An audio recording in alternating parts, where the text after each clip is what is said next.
Hello friends, இன்றைக்கி நம்ம வீடியோவில் என்ன பண்ண போகிறோன்னா ஒரு ப்ரெட்டை வச்சு ஒரு வித்தியாசமான ஸ்நாக்ஸ் தான் பண்ண போகிறோம். அதுக்கு ஃபஸ்ட்டு உள்ளே வைக்க ஸ்டஃப்பிங் தயார் பண்ணிக்கலாம். இதுக்கு ஒரு 3 உருளைக்கிழங்கு எடுத்து வேக வச்சு வச்சுருக்கேன். இதை இப்போ ஃபஸ்ட்டு நல்லா மசிச்சு எடுத்துக்கலாம்.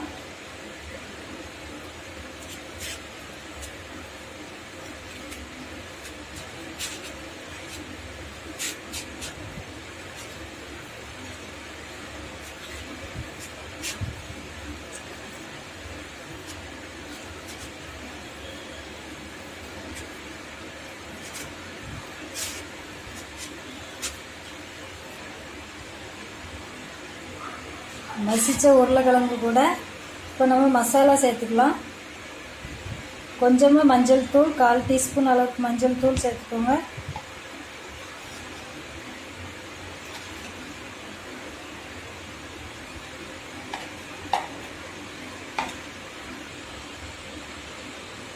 ஒரு 1/2 டீஸ்பூன் அளவுக்கு மிளகாத்தூள்,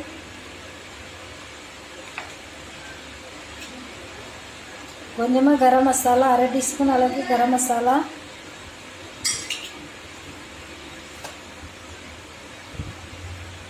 இதுக்கு தேவையான அளவு உப்பு.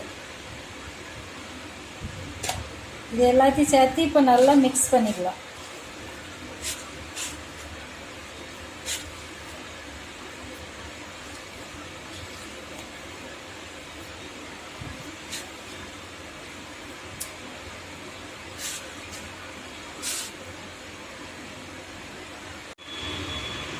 இந்த மாதிரி மிக்ஸ் பண்ணி வச்சுக்கோங்க. உள்ள ஸ்டஃப்பிங் தயாராகிடுச்சு. இப்போ ஒரு 1/2 கப் அளவுக்கு கடலை மாவு எடுத்துருக்கோம். இது கூட ஒரு பிஞ்சு அளவுக்கு மஞ்சள் தூள் சேர்த்துக்கலாம். கொஞ்சமாக உப்பு,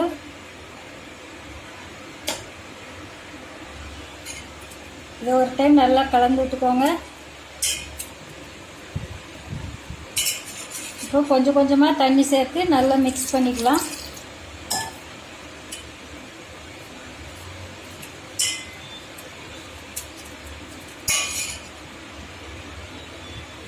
இந்த மாதிரி கலந்து எடுத்துக்கோங்க. பஜ்ஜி மாவு பதத்துக்கு கலந்துக்கோங்க. இது இப்போ சைடில் இருக்கட்டும். இப்படி சின்ன கப்பு இருந்தால் எடுத்துக்கோங்க. உங்கள்கிட்ட ஒரே சைஸ் கப்பு இருந்தால் அதை எடுத்துக்கோங்க. என்கிட்ட ஒரே சைஸ் இல்லாதனால இப்படி எடுத்துருக்கேன். இப்போ இதை வச்சு ப்ரெட் கட் பண்ணிக்கலாம்.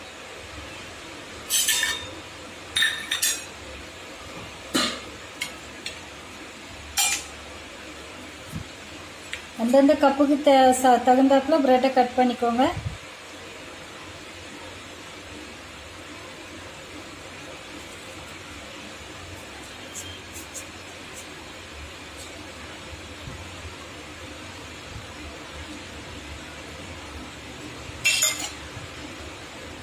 இதே மாதிரி எல்லா கப்பையும் அதே அளவுக்கு கட் பண்ணி எடுத்துக்கலாம். இப்போ இந்த கப்பில் கொஞ்சமாக எண்ணெய் தடவிக்கலாம்.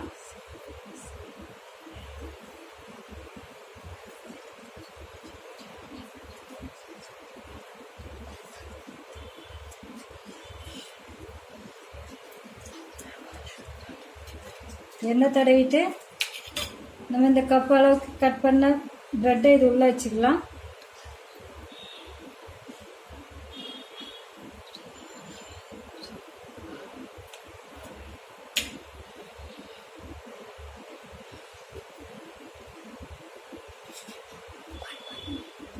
இப்போ இந்த வெங்காயத்தை இதே மாதிரி ரவுண்ட் சைஸில் நல்லா நைஸாக கட் பண்ணி எடுத்துக்கோங்க.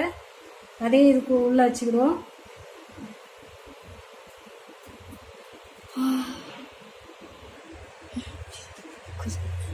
இப்போ இந்த பண்ணி வச்சுருக்க உருளைக்கிழங்கு ஸ்டஃப்பிங் எடுத்து இப்படி உருண்டை பண்ணி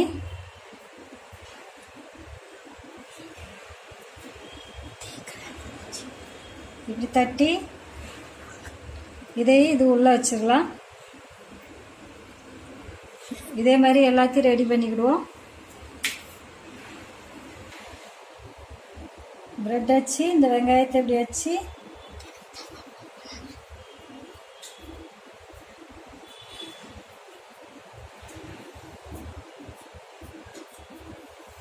இந்த பட்டாட்டா ஸ்டஃபிங்கு இதுக்கு மேலே வச்சிடலாம்.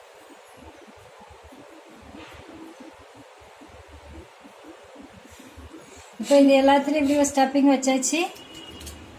இப்போ கலக்கி வச்சுருக்க கடலை மாவில் கொஞ்சமாக ஈனோ சேர்த்துக்கலாம். ஒரு பாதி பாக்கெட் அளவுக்கு ஈனோ சேர்த்துக்கோங்க. ஈனோ சேர்த்துட்டு நல்லா மிக்ஸ் பண்ணிக்கோங்க.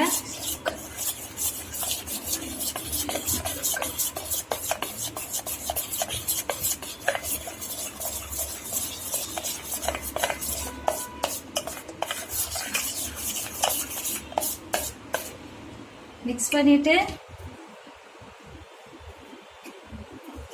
இப்போ இந்த மாவை கொஞ்சம் கொஞ்சமாக இதில் ஊற்றிக்கலாம்.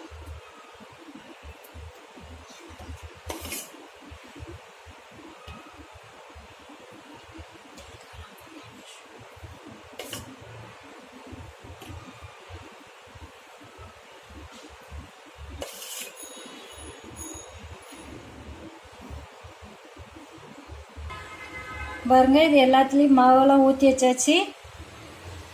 இப்போ ஒரு சட்டியில் தண்ணி ஊற்றி இதே மாதிரி ஒரு ஸ்டாண்டு வச்சுக்கோங்க. இதே மாதிரி ஒரு ஸ்டாண்டு, அதுக்கு மேலே ஒரு தட்டு வச்சுக்கோங்க.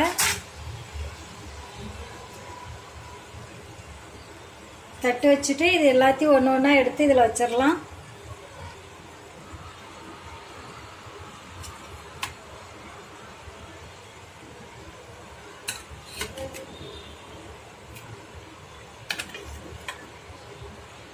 இது இப்போ ஒரு மூடி வச்சு மூடிடலாம். மூடி இட்லி வேகுத மாதிரி ஒரு 10 நிமிஷம் அப்படியே வேகட்டும். சிம்மில் வச்சுக்கோங்க. ஒரு 10 நிமிஷம் அப்படியே வேகட்டும். மீடியம் ஃப்ளேமில் வச்சுக்கோங்க.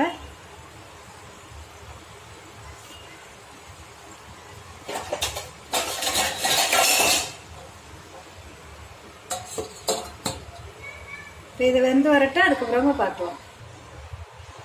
இப்போ இது ரெடி ஆயிடுச்சான்னு பார்க்கலாம். ஒரு 15 மினிட்ஸ்க்கு அப்புறம் பார்க்குறோம். இதே மாதிரி ஒரு குச்சி எடுத்துக்கோங்க. அதை வச்சு இப்படி லைட்டாக குத்தி பாருங்கள். இப்படி குச்சியில் ஒட்டாமல் வரணும். இப்படி ஒட்டாமல் வந்துச்சுன்னா வெந்துட்டுன்னு அர்த்தம். இப்போ அடுப்பை ஆஃப் பண்ணிடலாம். இதை அப்படியே எடுத்து கீழே ஆற வச்சுருங்க. ஆறுனதுக்கப்புறம் தான் கப்பில் இருந்து எடுக்கணும். சூடாக இருக்கும்போதே எடுத்தால் பிஞ்சிரும். நல்லா ஆற வச்சுட்டு அதுக்கப்புறமா எடுக்கலாம். இப்போ பாருங்க, இப்போ நல்லா ஆறிடுச்சு. சூடாக இருக்கும்போது எடுக்காதீங்க. நல்லா ஆறுனதுக்கப்புறமா ஃபஸ்ட்டு இப்படி கையை வச்சு லைட்டாக இப்படி எடுத்தாலே வரும். எல்லா சைடும் இப்படி லைட்டாக எடுத்து விட்டுக்கோங்க. அதுக்கப்புறமா இப்படி தட்டிக்கலாம்.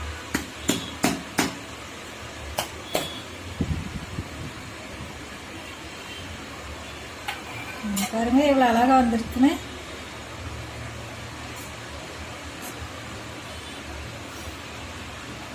இவ்வளோ அழகாக சூப்பராக வந்திருக்கு. இதே மாதிரி எல்லாத்தையும் எடுத்துக்கலாம்.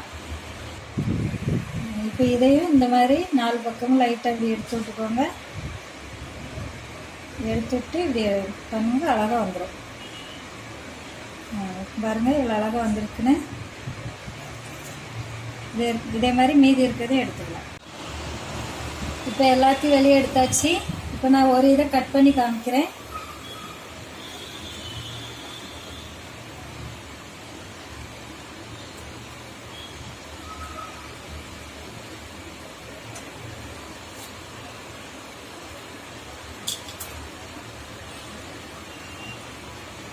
பாருங்க, அழகாக இருக்கும். உள்ள ஸ்டஃபிங் அழகாக இருக்குது. இதே மாதிரி நீங்களும் உங்கள் வீட்டில் செய்து பாருங்கள். இந்த வீடியோ உங்களுக்கு பிடிச்சிருந்தா ப்ளீஸ் ஷேர் அண்ட் சப்ஸ்கிரைப் பண்ணுங்கள். மறக்காமல் பக்கத்தில் உள்ள பெல் பட்டனை கிளிக் பண்ணுங்கள். தேங்க்ஸ் ஃபார் வாட்சிங்.